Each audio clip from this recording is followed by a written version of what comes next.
최근 엄청난 인기를 끌고 있는 음식이 있죠. 길에서 과일을 꽂은 꼬챙이를 하나씩 들고 다니는 모습 흔히들 보셨을 텐데요. 어떤 음식인지 눈치채셨나요? 바로 새콤한 과일에 달달한 설탕 코팅을 둘러붙인 탕후루입니다. 한 입 물면 바삭 하는 재미있는 식감과 함께 새콤달콤한 과즙이 팡 하고 터지는데 딸기부터 귤, 파인애플, 샤인머스켓까지 그 종류도 다양합니다. 놀라운 인기와 함께 많은 사랑을 받고 있으나 탕후루가 건강에 해롭다는 이야기도 들려옵니다. 안 그래도 달달한 과일에 설탕 코팅까지 입혀 단단하게 만드니 충치, 당뇨, 비만, 심지어 턱관절 질환의 위험을 높인다는 것인데요. 이처럼 여러 논란 속에 서 있는 탕후루가 과거에는 약이었다는 사실 알고 계셨나요?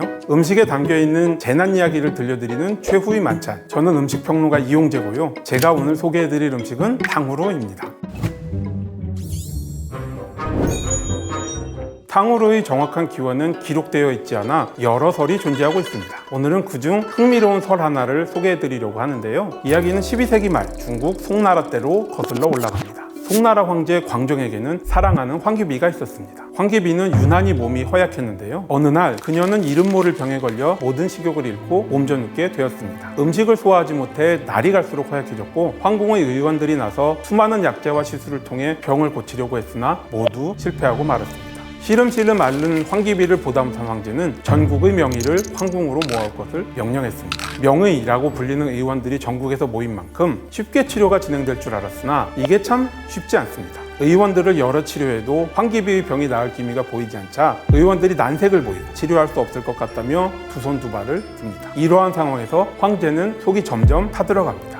그러던 중 한 의원이 등장합니다. 신중히 황귀비를 진찰한 의원은 산사나무 열매를 설탕에 졸여 식전에 5-6개씩 먹이면 보름이 되기 전에 나을 것이라고 말했는데요. 흔하디 흔한 산사나무 열매를 설탕에 졸여 먹으면 병이 낫는다니 황제는 반신반의했으나 별다른 방법이 없었습니다. 의원의 말대로 산사나무 열매를 설탕에 졸여 식전에 5-6개씩 먹게 했는데 이게 웬걸 황귀비의 식욕이 점점 되살아나며 건강해졌습니다.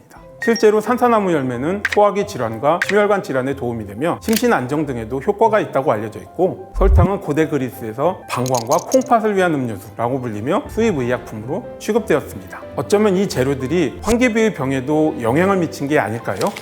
이후 설탕에 졸인 산사나무 열매는 황실에서 즐겨 먹는 음식이 되었고 이 이야기가 백성들 사이에 퍼져 꼬챙이에 산사를 꿰어 팔기 시작한 것이 탕후루의 시작이었다고 전해집니다. 이처럼 예전에는 약으로 쓰였다는 탕후루, 지금도 약일까요? 의료계에 따르면 건강에 좋지 않은 음식이라고 이야기합니다. 먼저 치아를 상하게 합니다. 탕후루 겉면에 코팅된 설탕은 끈적거려 치아에 쉽게 달라붙으며 오랫동안 구강 내에 남게 되는데요. 이 당분을 먹이로 삼아 세균이 번식하고 충치가 발생할 수 있습니다. 치아 균열이나 치주염 등이 있다면 단단한 탕후루의 표면을 깨물 때 증세가 더욱 악화되어 치아가 깨질 수 있습니다. 치아뿐만 아니라 비만의 위험성을 높인다는데요. 대한비만학회는 국내에서 고도비만과 소아청소년 비만 유병률이 빠르게 늘고 있다고 발표하며 후식으로 탕후루를 즐기는 아이들의 놀이문화가 문제라고 이야기하기도 하였습니다. 과일 자체가 가진 당에 더해 설탕 코팅까지 되어 있어 혈당이 빠르게 오르고 섭취량이 과도할 경우 비만이 되기 쉽기 때문인데요. 오늘날에는 탕후루가 약이 아니라 몸에 해롭다니 참으로 아이러니하죠.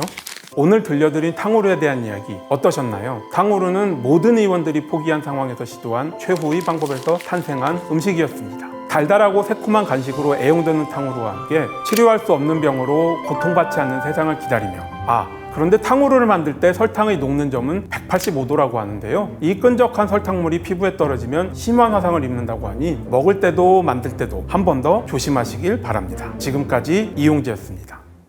부주의로도 일어날 수 있는 화상사고. 화상사고 응급처치 방법 알려드립니다.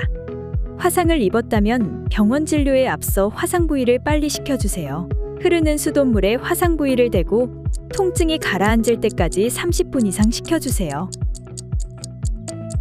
얼음이나 얼음팩은 오히려 상처에 자극이 될 수 있으니 사용을 자제해주세요. 물집이 생겼다면 그대로 두는 것이 좋습니다. 임의로 터뜨릴 경우 세균 감염의 위험이 있습니다.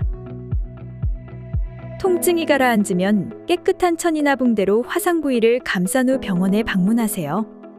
확인되지 않은 민간요법은 상처를 악화시킬 수 있습니다.